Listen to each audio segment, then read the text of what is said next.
Poison Study by Maria V. Snyder. Audiobook by Cinna. Chapter 15. Laughter surrounded me. Your weapon won't do you any good. I could easily convince you that it was your heart you want to plunge that knife into instead of mine. I spotted her across the clearing. Clad in a loose green camouflage shirt, cinched tight at the waist and identical colored pants, the Southern magician lounged against a tree with her arms crossed in front of her, her posture casual. Expecting the Southern magician's goons to attack me from the forest, I kept the knife out in front of me, turning in circles. Relax, the magician said. We're alone. I stopped circling, but retained a firm grip on my weapon. Why should I trust you? Last time we met, you ordered me killed. Even supplied that handy little strap. The sudden realization that she hadn't needed her thugs at all leaped into my mind. I began reciting poison names in my head. The magician laughed like someone amused by a small child. That won't help you. The only reason reciting worked at the festival was because Valek was there. She stepped closer. I waved the knife in a threatening gesture. Yelena, relax. I projected into your mind to guide you here. If I wanted you dead, I would have pushed you from the trees. Accidents are less trouble than murders in Ixia, a fact you're well aware of. I ignored her jibe. Why didn't I have an accident at the festival, or at another time? I need to get close to you.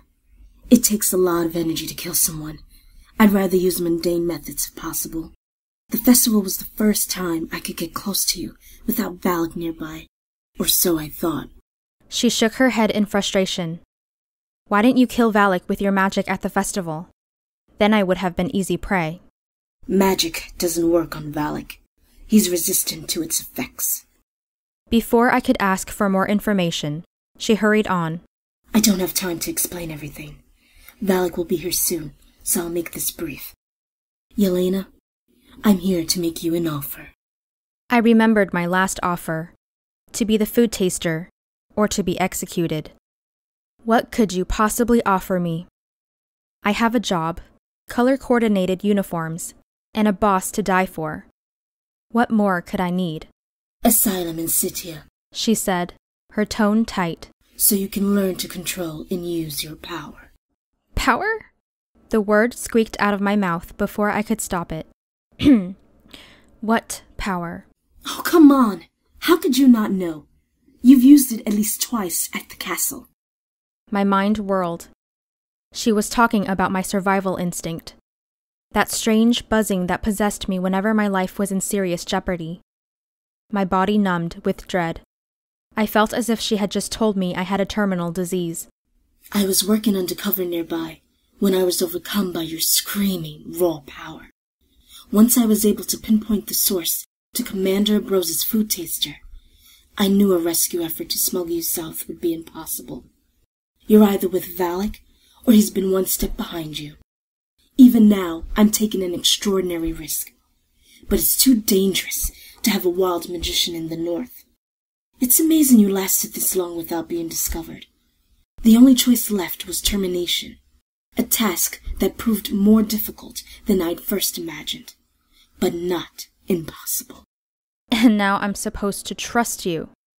Do you think I'd meekly follow you to Sitia like a lamb to the slaughter? Yelena, if you weren't playing fugitive, which brought you out of the castle and away from Valek, you'd be dead by now. I wasn't sure if I believed her. What would she gain by helping me? Why go to all this effort if she had the power to kill me? Something else must be motivating her. You don't believe me. She grunted in frustration. Okay, how about a little demonstration? She tilted her head to the side and pressed her lips together. A searing hot pain whipped through my mind like lightning. Wrapping my arms and hands around my head, I tried in vain to block the onslaught. Then a fist-sized force slammed into my forehead. I jolted backward and fell to the ground. Sprawled on my back, I felt the pain disappear, as fast as it had arrived. Through vision blurred with tears, I squinted at the magician. She still stood near the edge of the clearing. She hadn't touched me. At least, not physically. The weight of her mental connection felt like a wool cap encompassing my skull.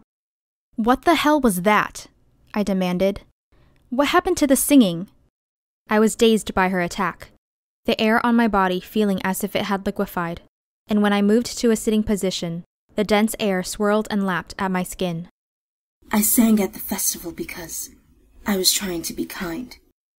This was an effort to convince you that if I wanted you dead, I wouldn't be wasting my time talking to you now. And I certainly wouldn't wait until you were in Ixia." Her head cocked, as if she listened to an invisible person whispering in her ear. "Valek has dropped all pretense of stealth. He's traveling fast. 2 men pursue him, but the men believe they're chasing you." She paused, and her mouth settled once again into a hard line as she concentrated. "I can slow the men down, but not Valek." She focused her faraway gaze on me. "Are you coming with me?" I couldn't speak. The thought that her idea of kindness was singing someone to death had left me quite distracted. I stared at her in complete astonishment. No. I had to force the word out. "What?" It wasn't the answer she'd expected. "You enjoy being the food taster?" No, I don't. But I'll die if I go with you. "You'll die if you stay." I'll take my chances. I stood, brushed the dirt off my legs, and retrieved my knife. The last thing I wanted to do was explain to the magician about the poison in my blood. Why give her another weapon to be used against me? But with her mental link to me, I only had to think about the butterfly's dust, and she knew. "There are antidotes," she said. "Can you find one before morning?" I asked. She shook her head. "No, we would need more time. Our healers would need to understand where the poison is hiding. It could be in your blood, or in your muscles, or anywhere, and they would need to know how it kills in order to banish it." When she saw my complete lack of understanding, the magician continued. "The source of our power, what you call magic, is like a blanket surrounding the world. Our minds tap into this source, pulling a slender thread down to enhance our magical abilities to turn them on. Every person has the latent ability to read minds and influence the physical world without touching it, but they don't have the ability to connect with the power source." She sighed, looking unhappy. "Yelena, we can't have your wild power flaring uncontrolled. Without knowing it, you're pulling power. Instead of a thread, you're grabbing whole sections and bunching the power blanket around you. As you grow older, you have amassed so much power that it will explode or flame out. This flame out will not only kill you, it will warp and damage the power source itself, ripping a hole in the blanket. We can't risk a flame out, and soon you'll be untrainable. This is why we have no choice but to terminate you before you reach that point." "How long do I have?" I asked. 1 year. Maybe a little more if you can control yourself. After that, you'll be beyond our help. And we need you, Yelena. Powerful magicians are scarce in Ixia." My mind raced over my options. Her display of power had convinced me she was more of a threat than I had ever imagined, and that I would be a complete idiot to trust her at all. However, if I didn't go, she'd kill me where I stood. So I delayed the inevitable. Give me a year. A year to find a permanent antidote, to find a way to escape to Ixia. A year free from worrying that you're plotting my death. She stared deep into my eyes. Her mental touch pressed harder in my mind as she searched for a sign that I might be deceiving her. "All right, 1 year. My pledge to you." She paused. "Go on," I said. "I know you want to end this meeting with some kind of threat. Maybe a dire warning? Feel free. I'm used to it. I wouldn't know how to deal with a conversation that didn't include one." "You put on such a brave front. But I know if I took another step toward you, you'd wet your pants." "With your blood?" I brandished my knife, but I couldn't keep a straight face. The boast sounded ridiculous, even to my own ears. I sniggered. She laughed. The release of tension made me giddy, and soon I was laughing and crying. The magician then grew sober. Cocking her head again, she listened to her invisible companion. Valek is close. I must go. Tell me one more thing. How did you know I'd be the fugitive? Magic? No, I have sources of information that I'm unable to reveal. I nodded my understanding. Asking for details had been worth a try. Be careful, Yelena, she said, vanishing into the forest. I realized that I didn't even know her name. Irys, she whispered in my mind, and then her mental touch withdrew. As I thought about everything she had told me, I realized I had many more questions to ask her, all more important than who had leaked information. Knowing she was gone, though, I suppressed the desire to call after her. Instead, I dropped to the ground. With my body shaking, I replaced my knife in the backpack. I pulled out my water bottle and took a long drink, wishing the container was filled with something stronger. Something that would burn my throat on its way down. Something to focus on, besides the disjointed and lost feeling that threatened to consume me. I needed time to think, before Valek and the two men caught up with me. Taking out the rope and grappling hook, I searched once again for a suitable tree and re-entered the forest canopy. Moving south, I let the physical effort of climbing keep my body busy while I sorted through all the information the magician had given me. When I reached another path in the forest, I found a comfortable position on a tree branch within sight of the trail. I secured myself to the trunk of the tree with my rope. The magician had promised me 1 year, but I didn't want to tempt her with an easy target. She could change her mind. After all, what did I know about magicians and their pledges? She claimed I had power. Magical power that I had always thought of as my survival instinct. When I had been in those dire situations, I had felt possessed, as if someone else, more capable of dealing with the crisis, took temporary control over my body, rescued me from death, and then left. Could the strange buzzing sound that erupted from my throat and saved my life really be the same as Irys's power? If so, I must keep my magic a secret. And I had to gain some control of the power to keep it from flaming out. But how? Avoid life-threatening situations. I scoffed at the notion of evading trouble. Trouble seemed to find me regardless of my efforts. Orphaned, tortured, poisoned, cursed with magic. The list grew longer by the day. I didn't have the time to resolve these complex issues that circled without end in my mind. Focusing my thoughts on the present, I studied the trail below. Small saplings threatened to retake the narrow forest path. It must have been one of the abandoned roadways used to trade with Cydia. I waited for Valek. He would demand an explanation about my encounter with the magician, and I was ready to give one. My only warning of Valek's arrival was a gentle rustling of the branch above mine. I looked up to see him uncoiling from the upper branch like a snake. He dropped soundlessly beside me. Green camouflage seemed to be the outfit of choice today. Valek's was skin-tight and came equipped with a hood to cover his hair and neck. Brown and green paint streaked his face, causing the bright blue of his eyes to stand out in stark contrast. I looked down at my own ragtag outfit. Some of the leaves had frayed at the edges, and my uniform had sustained many tears from climbing through the trees. Next time I planned to flee through the woods, I'd persuade Yelena to sew me an outfit like Valek's. You're unbelievable, Valek said. Is that good or bad? Good. I assumed you would give the soldiers a good chase, and you did. But I never expected this.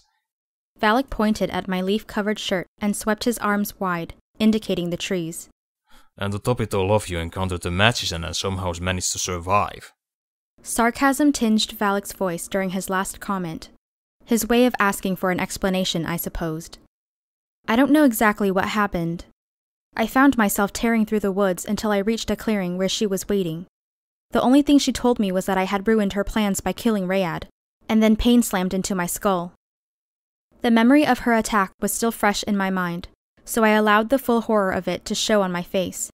If Valek ever suspected what had really happened, I wouldn't live the year the magician had granted me. And mentioning Rayad's name supported one of Valek's theories about why the magician was after me. I took a deep breath. I started reciting poisons. I tried to push the pain away. Then the attack stopped, and she said you were getting too close. When I opened my eyes, she had disappeared. Why didn't you wait for me in the clearing? I didn't know where she had gone. I felt safer in the trees, knowing you'd be able to find me.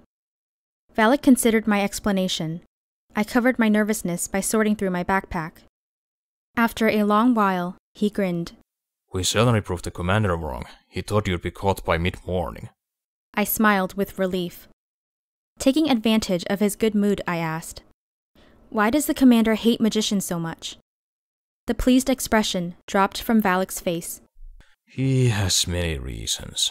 They were the king's colleagues, aberrations of nature who used their power for poorly selfish and greedy reasons. They amassed wealth and jewels, curing the sick only if the dying's family could pay their exorbitant fee.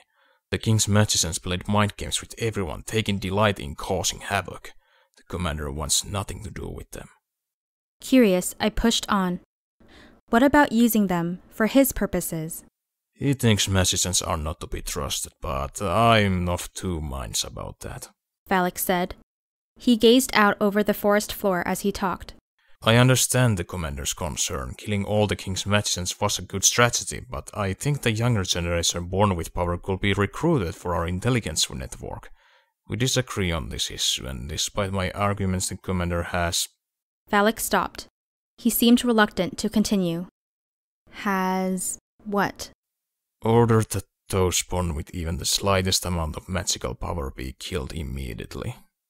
I had known about the execution of the southern spies and the magicians from the king's era, but imagining babies being ripped from their mother's arms made me gasp in horror.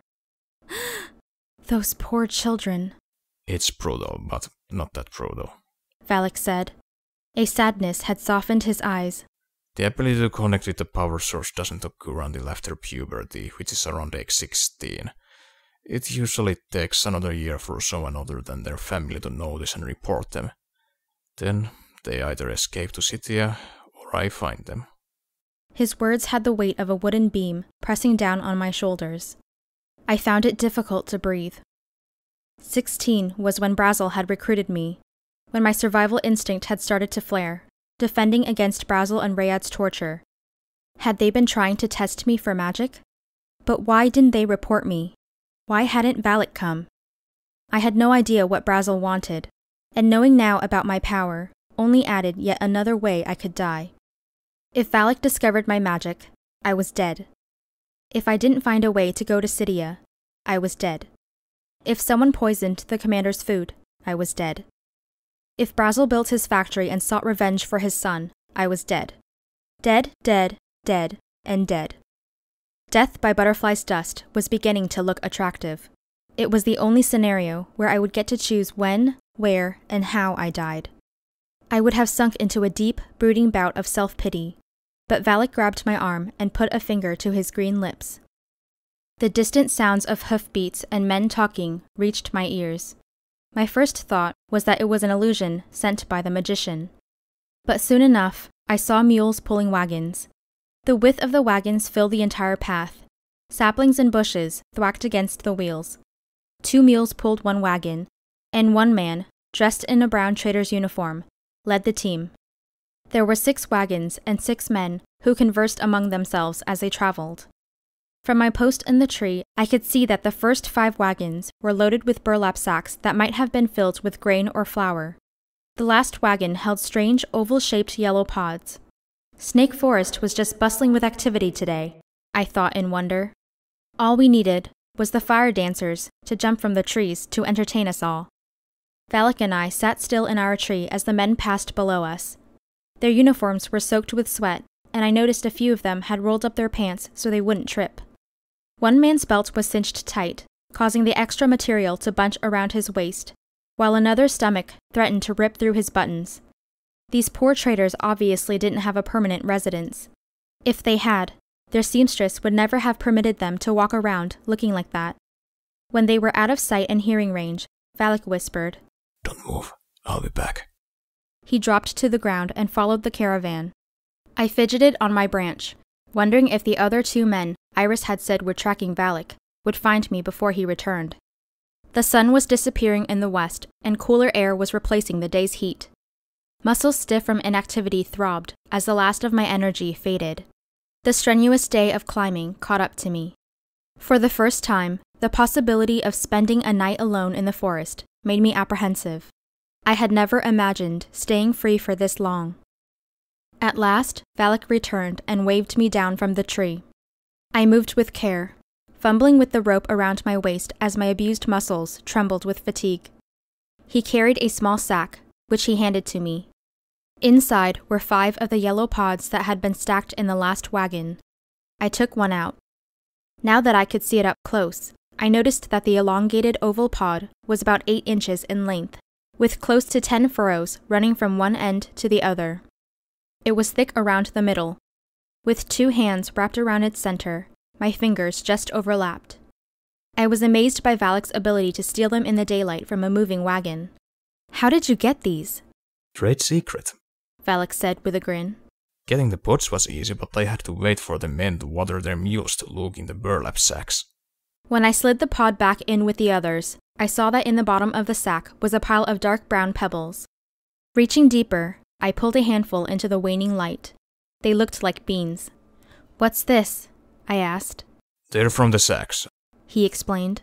I want you to take these back to Commander Ambrose. Tell him I don't know what they are and where they came from, and I'm following the caravan to see where they're going. Are they doing something illegal? I'm not sure. If these pods and beans are from Scythia, then yes, it's illegal to trade with the South. One thing I do know, those men aren't traders.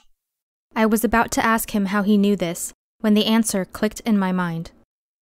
Their uniforms don't fit. Borrowed, maybe? Or stolen? Most likely stolen. If you're going to borrow a uniform, I would think you would find one that fits. Valek was quiet for a moment, listening to the sounds of the forest. I could hear the droning of the insects grow louder as the sun set. Yelena, I want you to find those 2 men you saw this afternoon and have them escort you back to the castle. I don't want you alone. If the magician plans on attacking you again, she'll have to deal with 2 more, and I doubt she'd have the energy. Don't tell anyone about your tree climbing, the magician or the caravan, but give a complete report about everything to the commander. What about my antidote? The commander keeps a supply handy. He'll give it to you. And don't worry about your incentive. You've earned every penny. When I get back, I'll make sure you get it. Now I need to keep moving or I spend the rest of the night catching up the caravan. Valek, wait, I demanded. For the second time today, someone wanted to disappear before explaining everything to my satisfaction, and I was growing weary of it. He stopped. How do I find the others? Without the sun, my sense of direction failed. I wasn't sure if I could find my way back to the clearing, much less to the castle on my own. Just follow this path. He pointed in the direction the wagons had come from. I managed to shake them off my tail before I caught up with you. The soldiers were heading southwest. They're probably staking out this trail. Technically, that's the best strategy. Valek jogged away along the path. I watched him go. He moved with the light grace and speed of a deer, his muscles rippling under his form-fitting camouflage. When he was out of sight, I crunched my feet on the loose stones of the trail, making noise. Twilight robbed the trees of color as darkness descended. Uneasiness settled over me. Every rustle caused my heart to jump, and I found myself peering over my shoulder, wishing Valek was here. A shout pierced the air. Before I could react, a large shape rushed me, tackling me to the ground.